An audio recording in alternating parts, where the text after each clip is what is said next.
Buenas tardes. En primer lugar, desearos que estéis bien, que estéis motivados, que realmente seáis conscientes de que queda muy poco ya de curso. Y el vídeo que vamos a desarrollar hoy tiene como finalidad, en primer lugar, describiros los elementos de lo que consta la inversión, y una vez que tengáis claro los distintos elementos que van a conformar la inversión, os explicaré las distintas formas y distintos métodos que van a existir para seleccionar estas inversiones y ver, ya sea de forma estática o de forma dinámica, qué inversión nos va a convenir más en función de, ya sea, criterios de liquidez o de rentabilidad. En primer lugar, es importante saber los elementos que consta la inversión.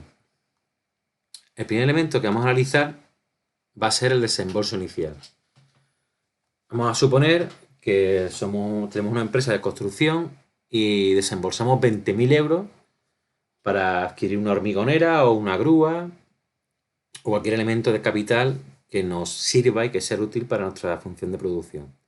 Pues ese dinero que vamos a desembolsar y que va a servir para adquirir ese elemento de activo va a ser el desembolso inicial. Como aquí viene en este excelente documento que os he elaborado con mucho cariño, este desembolso inicial vendrá determinado por el precio de adquisición, teniendo en cuenta los gastos de instalación, reducciones, bonificaciones, etc. Entonces, en todos los problemas aparecerá el desembolso inicial tal cual. No hay que hacer ningún tipo de cálculo, ni tener en cuenta los gastos de instalación, ni reducciones, ni nada. Por lo tanto, siempre que tengáis claro que el desembolso inicial va a ser el dinero que nos ha supuesto, que nos ha costado ese elemento de capital. A continuación, algo muy importante, vamos a ver la duración de la inversión. Quiere decir, el tiempo en el que ese elemento de capital nos va a estar suministrando tanto cobros como pagos, que normalmente va a coincidir con la vida útil, con el periodo que ese elemento de capital ha estado y ha formado parte de nuestra empresa. Por lo tanto, tenemos claro, el desembolso inicial va a ser lo que nos va a costar ese elemento de capital, el tiempo va a ser la vida útil o bien los años que ese capital va a formar parte de nuestro activo, en este caso no corriente, ya lo veremos más adelante con claridad. Y a continuación, ¿para qué adquirimos un activo? Pues adquirimos un activo para que nos dé una corriente, en este caso de cobro. Pero claro, no solamente nos va a traer cobros, también supondrán pagos. Y esa diferencia entre cobros y pagos es lo que se denomina flujos netos de caja. Van a estar presentes durante toda la vida útil, durante todo el periodo de la inversión. Aquí vemos cómo los flujos netos de caja van a ser iguales a los cobros menos los pagos. Muy sencillo. Los problemas nos plantearán los flujos netos de caja de dos formas. Bien, lo pondrán directamente el importe del flujo neto de caja de cada año, o bien nos pondrán por cada año el cobro y el pago de cada anual. Simplemente habrá que restarle a los cobros, le restar los pagos y tendremos ya el flujo neto de caja correspondiente a ese año. Y por último, el elemento que vamos a tener, y que este sí va a corresponder con el final de la vida útil del bien de capital, va a ser el valor residual, que siempre se encontrará en el flujo neto de caja correspondiente al último año. Como aquí vemos, sería F sub n. Por lo tanto, para calcular F sub n serían los cobros que obtenemos de ese bien de capital a lo largo de ese año menos los pagos en los que hemos incurrido durante ese año más el valor residual que va a tener el bien. Y aquí vemos un diagrama que realmente me costó bastante dibujarlo, pero es muy sencillo. Y aquí vemos como una inversión va a tener un desembolso inicial, que supone, siempre va a ser un dinero que va a salir, pues siempre va a ser un pago, va a ser un dinero que va a salir ya sea de la caja o de los bancos, de los elementos en este caso de activo corriente de la empresa. Y a continuación veremos los distintos flujos netos de caja. Por cada año lo veis, este sería F sub 1, F sub 2, F sub 3, hasta que llegamos al último año, que sería el de F sub n, que siempre recordad que serían cobros menos pagos más el valor residual. Aquí tenemos un bonito ejemplo, bastante agrario, bastante pegado a la tierra, en el que compramos un tractor que nos ha supuesto, hemos tenido que pagar una entrada de 9.000 euros, por lo tanto, en el momento inicial de la inversión, el desembolso inicial sería 9.000 euros, como vemos aquí en la gráfica, que también he elaborado con mucho cariño y con mucha ilusión. Aquí vemos que el desembolso inicial supone un pago de 9.000 euros, por lo tanto aquí vemos en negativo los 9.000 euros. Aquí vemos en este supuesto que durante los 5 primeros años, quiere decir desde el año 1 hasta el año 5, esto de aquí, tenemos que devolver un préstamo, ¿no? Que serían 3.000 euros, y la amortización que serían 1.000, que serían 4.000. Y los cobros son 7.000, por lo tanto 7.000 menos 3.000 y menos 1.000, como veis nos daría una cantidad de 3.000 euros. Por lo tanto, durante los 5 primeros años obtenemos unos flujos netos de caja positivos. En este caso, viene el resultante de 7.000 menos 3.000 y 1.000, que serían 3.000 euros. Por lo tanto, vamos a observar que el flujo neto de caja va a ser de 3.000 euros durante los primeros 5 años. Finalizado ese quinto año, vemos que ese préstamo ya ha finalizado las cuotas. Por lo tanto, ahora únicamente tendremos como pago lo que es la amortización del bien. O sea, que la amortización va a ser la cuantificación económica de la pérdida de valor del bien, ya sea por obsolescencia técnica o bien por su uso, etc. Por lo tanto, si tenemos unos cobros de 7.000 y unos pagos de 1.000, veremos como desde el año sexto hasta el año 19 vamos a tener unos flujos netos de caja, van a ser todos iguales a 6.000 euros. Y finalmente vemos que el último flujo neto de caja es muy sencillo, sería de sumarle 6.000 euros, que sé que 6.000 euros sería el resultante de 7.000 menos 1.000, por lo tanto este sería el último cobro menos el último pago, y además hay que sumarle el valor residual, que sería 4.000. Entonces 7.000 menos 1.000 serían 6.000, más 4.000, 10.000. Aquí vemos como el flujo neto de caja del año, en este caso el último año, que sería pasado en 20 años, supondrían 10.000 euros. Por lo tanto, aquí tenemos todo la presentación gráfica de la inversión. Vemos el desembolso inicial, las distintas corrientes de cobros y de pagos a lo largo de la vida útil del bien. Vemos que inicialmente, como estamos pagando un préstamo, eran más bajos los flujos netos de caja, después van subiendo, y en el último flujo neto de caja hay que sumarle el valor residual, que era un valor bastante alto de 4.000 euros, es bastante poco realista, pero bueno. Y una vez que tenemos ya claro lo que son los elementos de la inversión, ya hemos visto ya el desembolso inicial, la duración de la inversión, los flujos netos de caja y el valor residual. En este ejemplo hemos visto todos los elementos. Hemos visto el desembolso inicial, que sería 10.000, la duración en este caso serían 20 años, los flujos netos de caja hemos visto que han ido variando, y el valor residual de 4.000. Por lo tanto, aquí tenéis la aplicación práctica de los conceptos que he desarrollado en este primer punto. Y ahora viene, una vez que tenemos claro los elementos de los que consta la inversión, vamos a ver cómo seleccionar la inversión.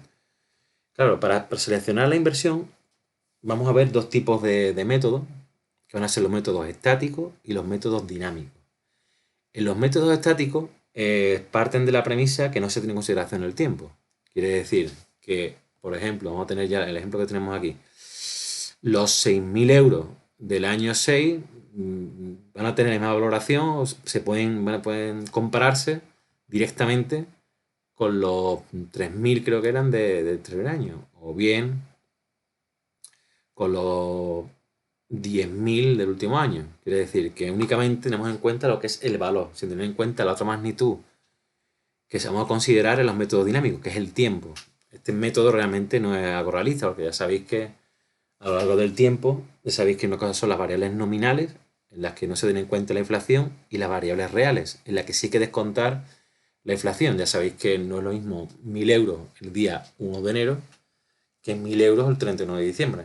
Porque debido a la inflación, si por ejemplo la inflación es del 3%, con esos 1.000 euros, aunque los billetes van a ser los mismos y vamos a ver físicamente son 1.000 euros, sin embargo la capacidad de compra de esos 1.000 euros, mientras que por ejemplo vamos a suponer que a 1 de enero podemos comprar 1.000 rotuladores, pues sin embargo si la inflación ha sido del 3%, al 31 de diciembre en vez de comprar 1.000 rotuladores podemos comprar 997. ¿Vale?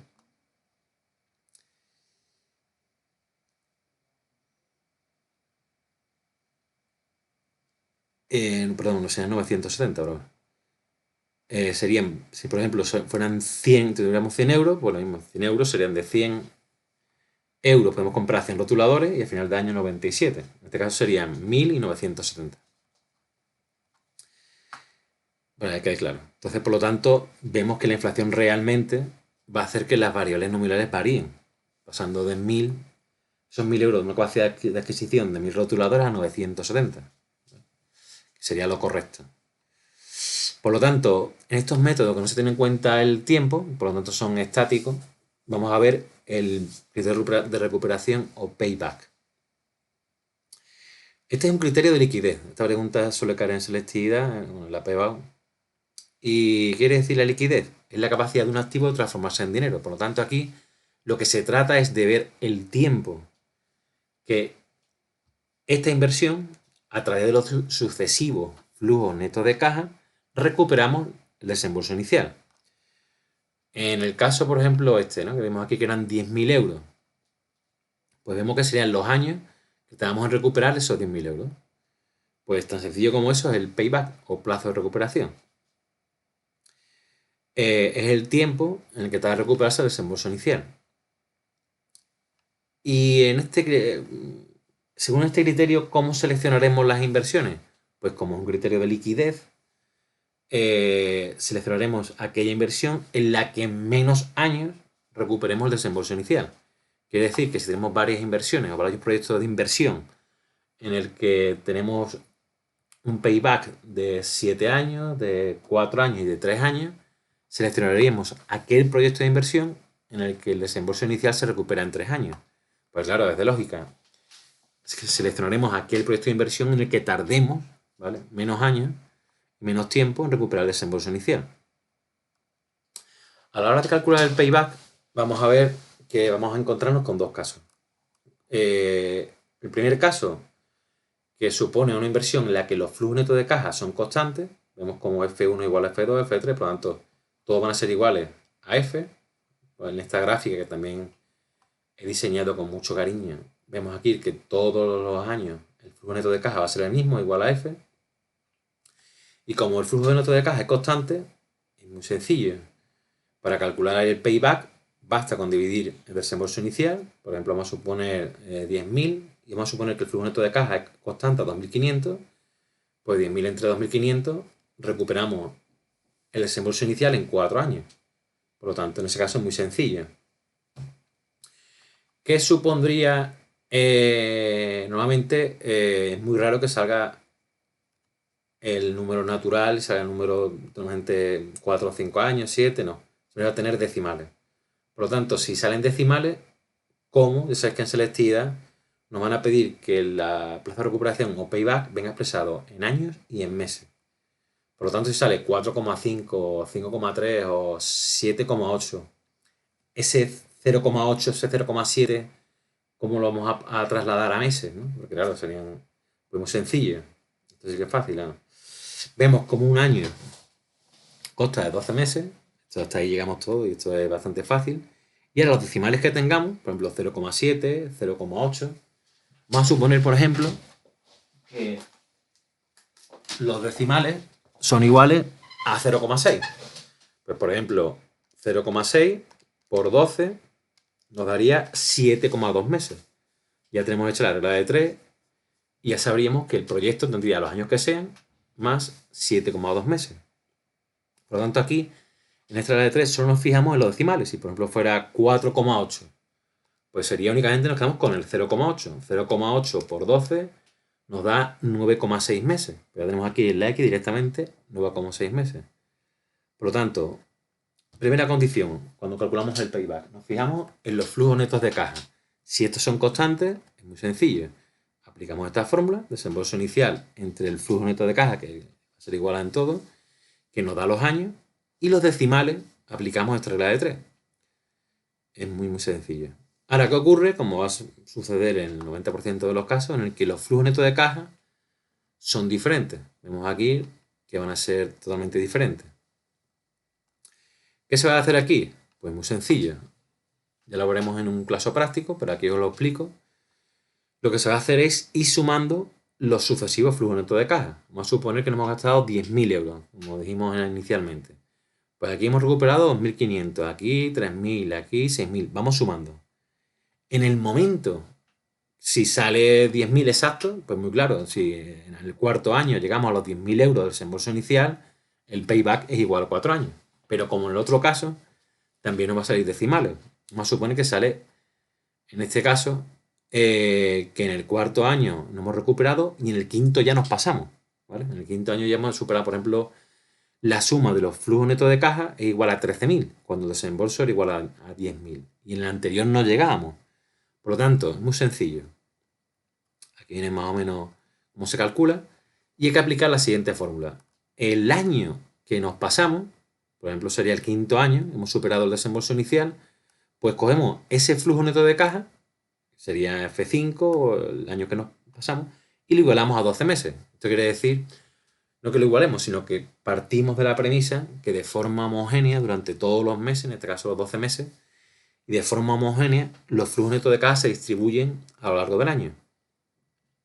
Por lo tanto, lo que hacemos, el año que nos pasamos, que sobrepasamos el desembolso inicial y que el sumatorio sobrepasa el desembolso inicial, suponemos que lo hemos obtenido a lo largo de 12 meses. Por lo tanto, ese flujo neto de caja lo igualamos a 12 meses, la regla de 3. Y ahora aquí, ¿qué se va a hacer? Muy sencillo. El desembolso inicial, que es el dato que aparece al inicio del problema, que también lo tenemos, le restamos el sumatorio, quiere decir, todo lo que llevamos acumulado, todos los flujos netos de caja que llevamos acumulado antes del año que nos pasamos. Y eso lo igualamos a X, nos dará los meses en los que se recupera. Nos puede dar 5,7, 6,8, lo que sea. Nos puede dar, perdón, nos puede dar 6 años, nos puede dar 8 meses, 7 años y 12 meses, etc. Porque el dato que aparece aquí ya serán directamente meses. Tendremos muy claro que si el año que nos pasamos es el quinto, sabemos que son 4 años el payback. Y ahora que nos faltaría son los meses, porque claro, el desembolso inicial lo recuperamos en este periodo. Ya más adelante, bueno, más adelante no, hoy mismo voy a elaborar un vídeo en el que realizaré un ejercicio y lo vamos a ver más claramente. Esto es solamente para que os quede claro cómo se calcula. Y hasta aquí llegaría lo que son los métodos estáticos de selección de inversiones. En este caso el más importante es el payback o plazo de recuperación. Además el que entra en selectividad en los ejercicios de la EBAU. Y después vamos a analizar lo que van a ser los métodos dinámicos. En este caso es el BAN y el TIR. Vamos, el TIR únicamente entraría en tipo T, porque ni siquiera ya en teoría entra. Pero sí tipo T sí puede entrar y el BAN sí entra de carácter práctico. A la hora de utilizar los métodos dinámicos, aquí ya sí tenemos en cuenta el tiempo. Esos métodos dinámicos. Claro, el payback únicamente se utiliza, por ejemplo, en países realmente en vía de desarrollo con mucha inestabilidad, en los que, claro, como no hay, por ejemplo, ni estadísticas de inflación, ni sabemos lo que en cada año se pierde si hay inflación, la capacidad adquisitiva, el dinero, la opción más, por lo menos la opción más viable, si no hay estadísticas de inflación, es utilizar el payback. Pero esto se utiliza en países que están en vía de desarrollo, con una alta inestabilidad política, o bien que existe hiperinflación. Sin embargo, si en un país, en una estadística macroeconómica, una estadística realmente que estén acorde a los países de la OCDE, utilizaremos el método de selección dinámico. Claro, aquí veremos que en este caso la inversión, ¿vale? Va a tener una serie de elementos. En primer lugar, vamos a ver el capital inicial, que va a ser C sub 0.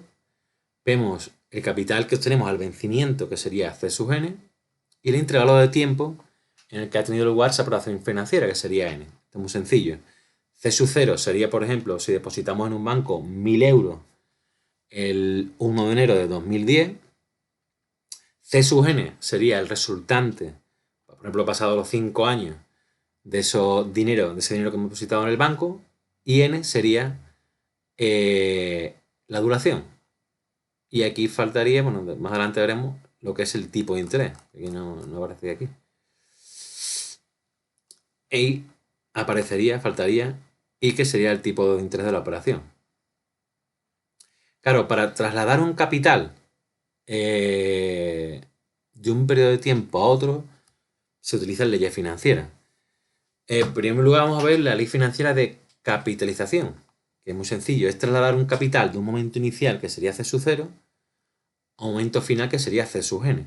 Por lo tanto, para trasladar un capital de un momento inicial a un momento posterior, se utiliza la ley financiera de capitalización. Aquí la vemos. Para trasladar C sub 0 a C sub n y hallar C sub n, lo capitalizamos.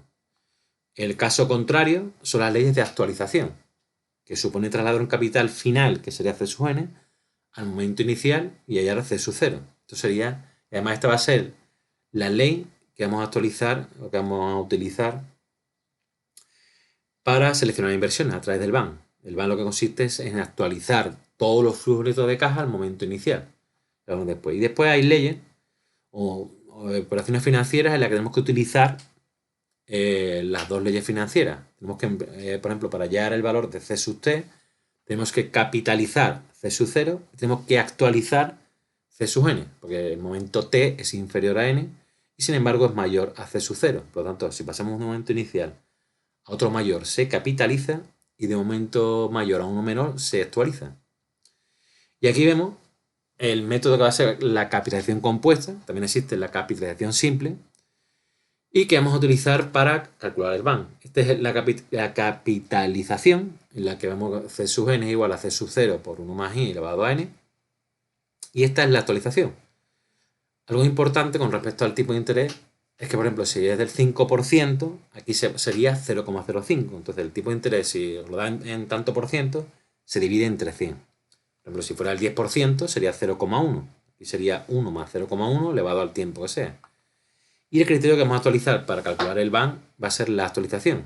Porque ya vemos aquí en esta gráfica, que también he realizado con mucho cariño y que realmente estas flechas son fruto de mi trabajo y mi dedicación. Pues vemos como estas flechitas, ¿hacia dónde nos dirigen? Pues nos dirigen al momento inicial, que tiene lugar cuando se produce el desembolso inicial. Por lo tanto, lo que hacer el BAN va a ser actualizar todos los flujos netos de caja al momento inicial. Trasladamos tanto F sub n, F5, F4, F3, todos los flujos netos de caja al momento inicial. Y entonces, aquí, en el primer caso, vemos un BAN en el que aquí faltaría que se expresa en euros. Así. Faltaría que es igual, se expresa en euros, lo pondré ya más adelante. Y este igual, el resultado del BAN se expresaría en euros.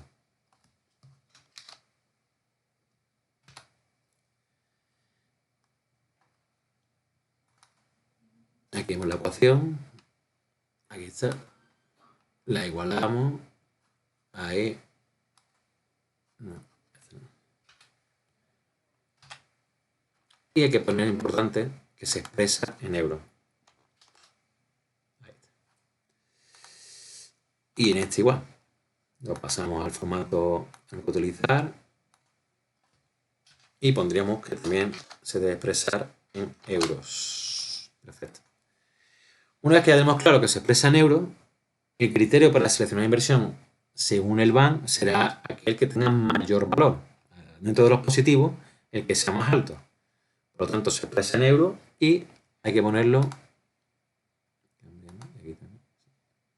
¿Qué quieres convertir a euros? Sin embargo, este ha salido en cursiva. ¿Sí? Vamos a ponerlo que no estaba. Sin estar en cursiva. Bueno, hasta Siri quiere aparecer en este vídeo.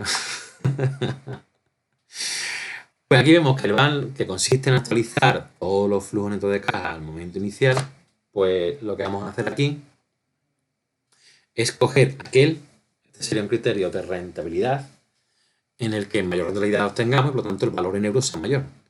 Mientras que el payback es un criterio de liquidez, quiere decir el menor tiempo en recuperar la inversión inicial. Y esto es muy sencillo, como veis, simplemente cuando nos den el problema tenemos que poner los flujos netos de caja aquí en los numeradores y en el denominador ponemos únicamente 1 más el tipo de interés que sea, que dividido entre 100, por ejemplo 1,1 si es el 10%, o 1,06 si fuera el 6%, elevado a los años, ¿lo veis? si fueran, por ejemplo, para actualizar el flujo neto de caja del segundo año, lo damos al cuadrado. Para actualizar el flujo neto de caja del tercer año, se eleva al cubo, ¿lo ves? Y nos da los euros expresados siempre en el momento que se produce el desembolso inicial. Estos euros que aparecen aquí corresponden a los euros del desembolso inicial. Y por último está el criterio de la tasa interna de rentabilidad, TIR, que es muy sencillo. Es en un BAN, y es muy importante que no lo he dicho anteriormente, el desembolso inicial, como veis, aparece siempre negativo, porque va siempre un pago, es un dinero que va a salir de la empresa para adquirir el bien de capital. Por lo tanto, el desembolso inicial sería negativo, lo vemos aquí. Y aquí también vemos que el TIR es muy sencillo, es hallar el tipo de interés en el que el BAN es igual a 0. Aquí la incógnita sería R. El TIR no entra en los ejercicios prácticos, no entra en los problemas, por lo tanto, únicamente si os preguntan o puede caer en tipo T, que sepáis que la tasa interna de rentabilidad es simplemente el BAN en el que igualamos a 0 y es el tipo de interés en el que eso ocurre. Y hasta aquí está el vídeo en el que os he descrito los distintos métodos de selección de inversiones y que a continuación os voy a realizar un vídeo en el que veremos todo lo que he explicado aquí, pero aplicado a ejemplos, en este caso, tanto de distintas inversiones. Vamos a verlo aplicado y aplicaremos tanto el payback como el BAN. Y hasta aquí este maravilloso vídeo en el que hemos explicado tanto los elementos como los métodos de selección de inversiones. Os mando mucho ánimo y ahora mismo voy a elaborar el vídeo en el que voy a explicar de forma práctica y con ejercicios ya por delante, aplicaremos lo explicado en este vídeo. Pues un saludo y espero que estéis ansiosos por ver el siguiente vídeo, que va a ser igual de maravilloso que este.